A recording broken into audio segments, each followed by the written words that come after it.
let me welcome you to again to women writers of the Southern Renaissance. I hope you'll forgive my earphones or earbuds. My microphone doesn't work as well on the laptop as the microphone on these earbuds. So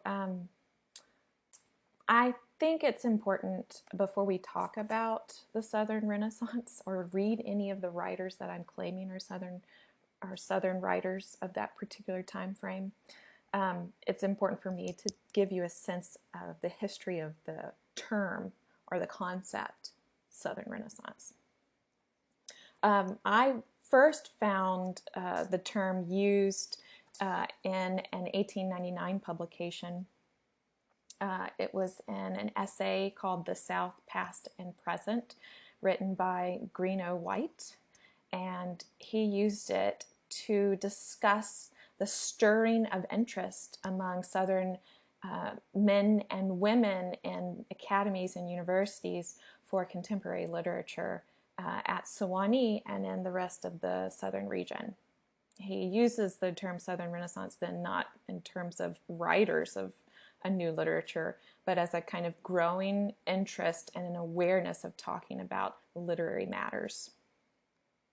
The term seems to emerge with more consistent use in the 20s.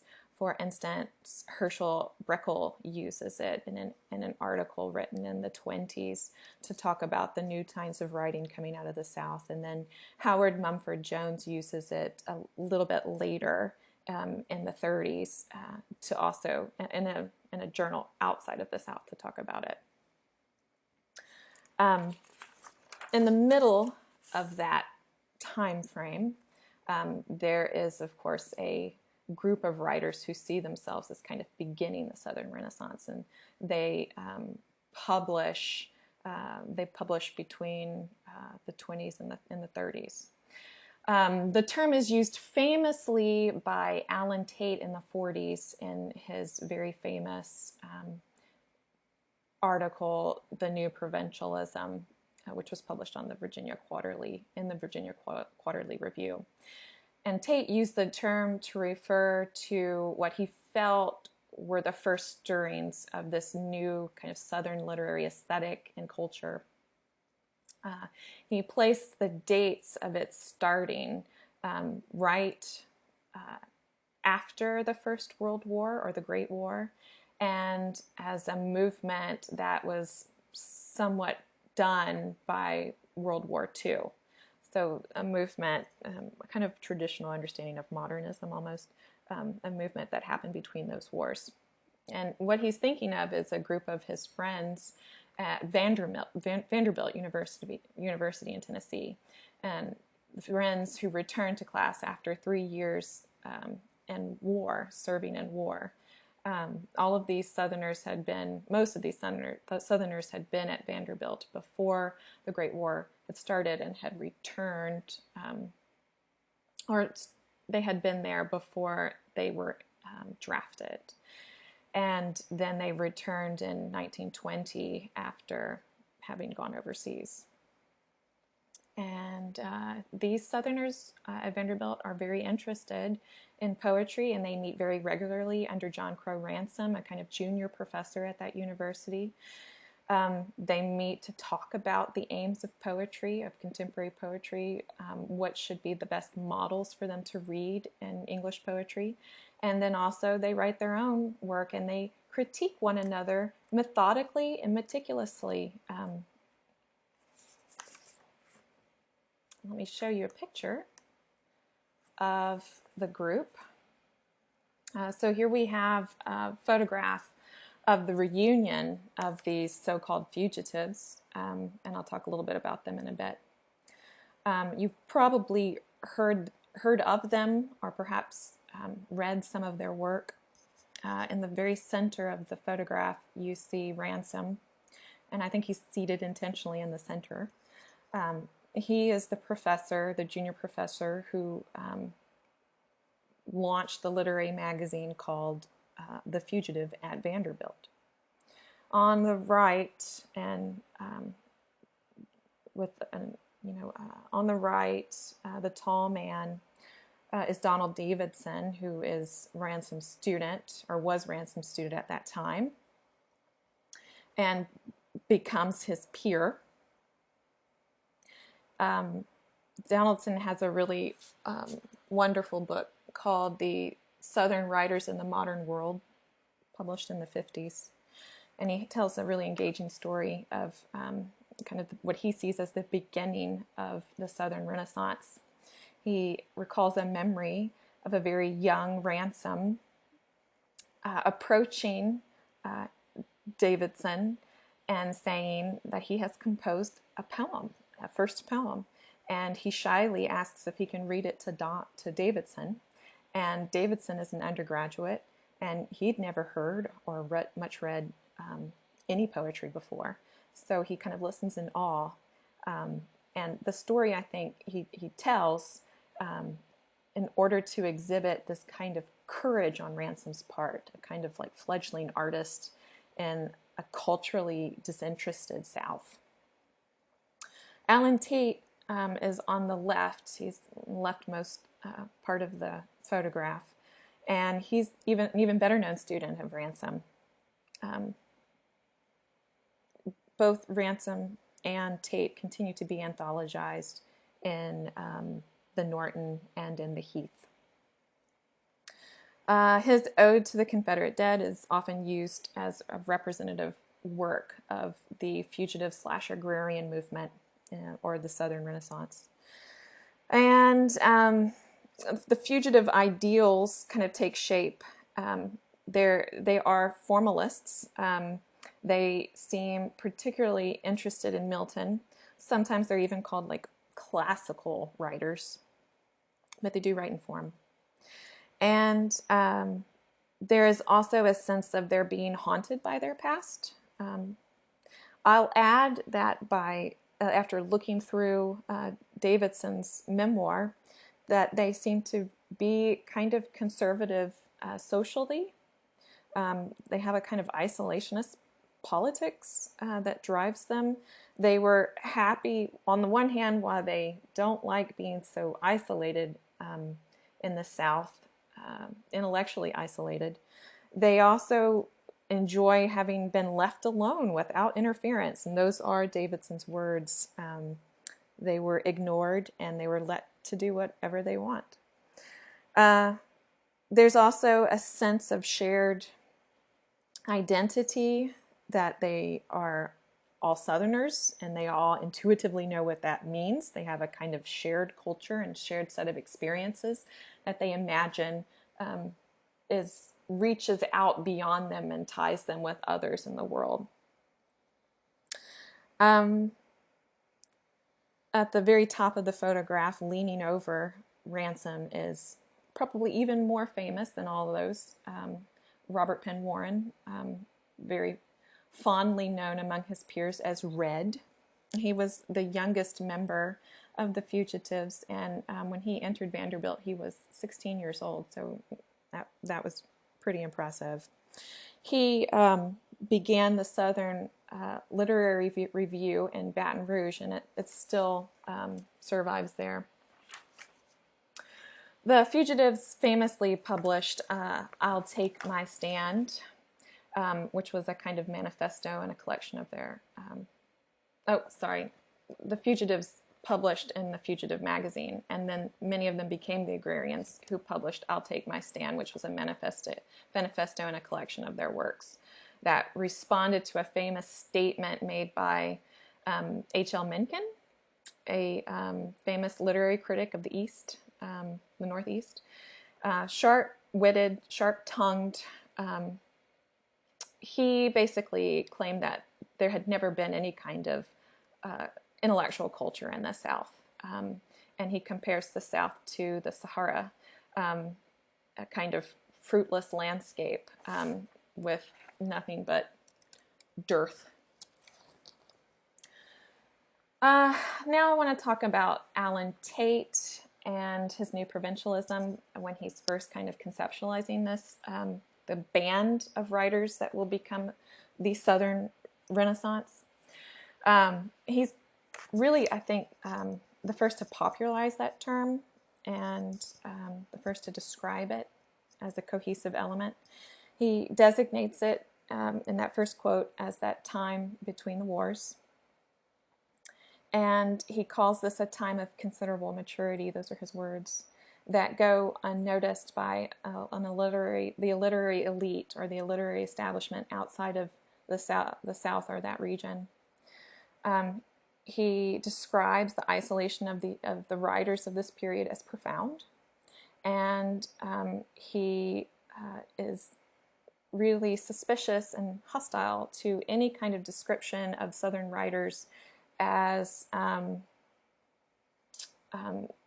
illiberal and backward. Those are his words.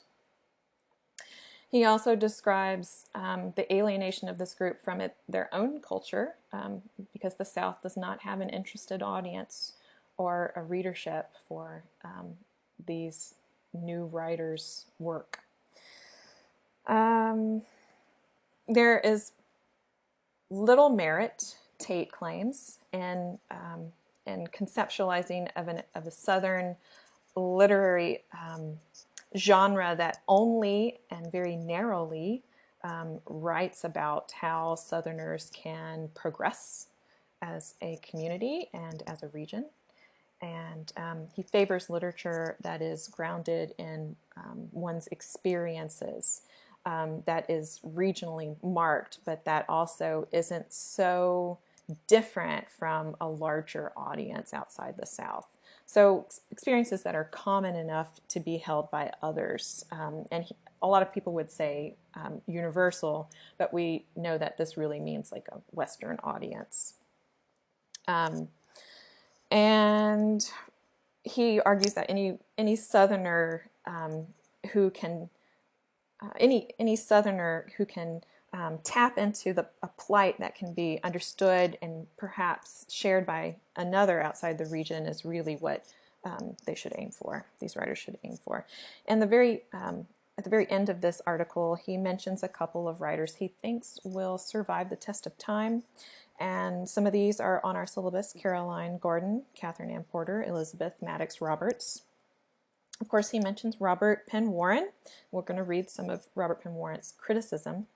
And Tate ends with saying that Faulkner is where the Renaissance ends. He's the greatest and the final heir of the group. The second quote presented there for you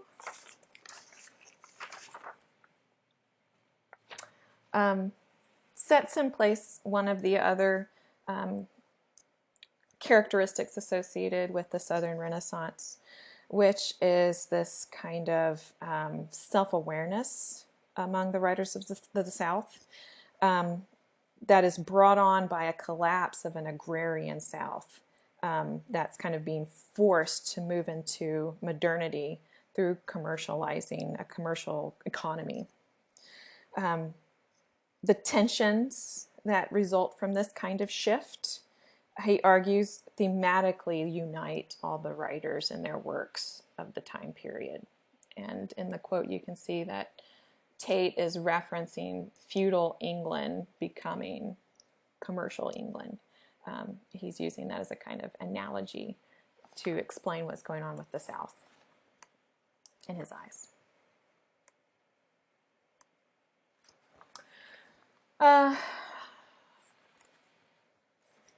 So there are other articles written about the Southern Renaissance, and there are other writers, Lewis Simpson among them, critics who deal with the fugitives, agrarians, and the other writers of the Renaissance. But certainly the most monumental work is, and foundational piece of work, is Richard King's A Southern Renaissance. It's published by Oxford University Press in 1980. And it did a lot in terms of establishing this kind of canonical group of writers. And you'll see that the writers that Tate had mentioned are not listed in the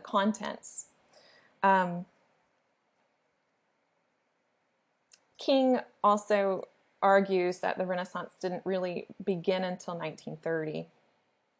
And he argues that this because he says the early fugitives didn't really know how a sense of the past, a kind of shared Southern past, and we're going to unpack that too eventually in the course, what exactly is shared and how that differs when you think about race, class, and gender. That they had not figured out the role of the past in establishing their identity and their aesthetic. And King argues that what really unites these Renaissance writers is their obsession with the white patriarchy of the South, fathers, grandfathers, being heir to this kind of mythic Southern past and culture. Richard King will call this very famously the Southern family romance. And this is going to mean that he excludes all writers, all black writers, and all but one white woman writer from his study. And in fact, you'll see that Faulkner dominates. The name is listed most often. And King will also admit that he is very much interested in Faulkner, almost at the exclusion of others. And this is something I have seen in the 50s and the 60s and the 70s, an interest in using one writer to name or add cohesion to a larger group of writers. So what people claim is actually a movement's tendencies is mostly one writer's tendencies. But at any rate, King's intensification and his intense interest on Faulkner leads to a kind of obfuscation of other names that Tate probably couldn't have even foreseen himself. So here's my slide on Faulkner.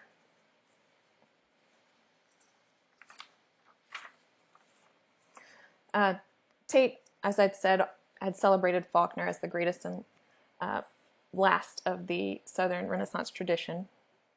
And since then, his reputation has only ballooned over time. The Harvard Hollis catalog lists over 1,200 book-length studies on Faulkner alone. And so this makes Faulkner second only to Shakespeare in terms of books written about a sole writer. There have been almost 100 dissertations written entirely only on Faulkner, which make any Faulkner scholar very nervous. So this is kind of the monolith that usually overshadows all of the other writers. And my thinking is that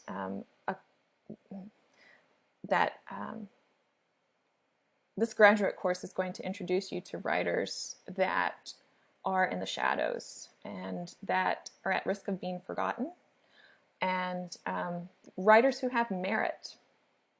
And certainly Faulkner will appear periodically as we're talking, probably in presentations or in other references in critical works. But we're going to be reading behind his shadow or around his shadow. And there's so much out there anyway that you could introduce yourself to Faulkner's works very readily and very easily. When I first taught the class, I received a great deal of criticism. People didn't want to read. They didn't want to read they didn't want to embark on a syllabus that did not have Faulkner in a prominent way listed there. So that was exciting. Okay, questions that I want us to consider as we go through the course. What prevailing themes exist among the works of women of the time period? Are there any themes that exist across these regional, geographical, class, racial differences and all of the constellations that those qualifiers mean? Do they engage? Do these writers engage? Do they rework? Do they challenge? Do they undermine? There's a giant scale here. The themes or concerns of the fugitives and Faulkner. What states actually seem to constitute the South? Are we in agreement about what the South is? Is there a South within the South, a kind of other South within the South? Who's excluded from the banner of Southern experience? And then also, how do we even identify a Southern writer? Is it somebody who is bound regionally, geographically in one space, somebody who doesn't leave the region? What happens to our sense of the word Southern writer when we consider writers who slip very easily back and forth inside and outside of the region's borders? Someone who lived there in youth and then writes about their experiences, or who writes their experiences into fiction later.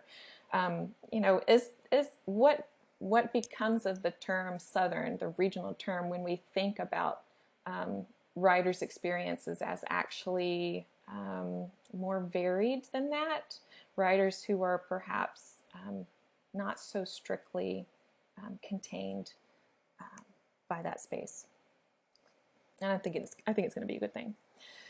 In the background of the course, here are some of the blind spots that I run the risk of perpetuating because of the way I've drawn up the reading list. One, the Black Southern literary tradition can't be properly understood. We're not able to read the works of men, of Black men, and so your sense of this Black Southern tradition, a tradition of novelists and of poets, is going to be seriously deficient. And so hopefully somebody in the class will select a presentation topic that can help fill in this gap.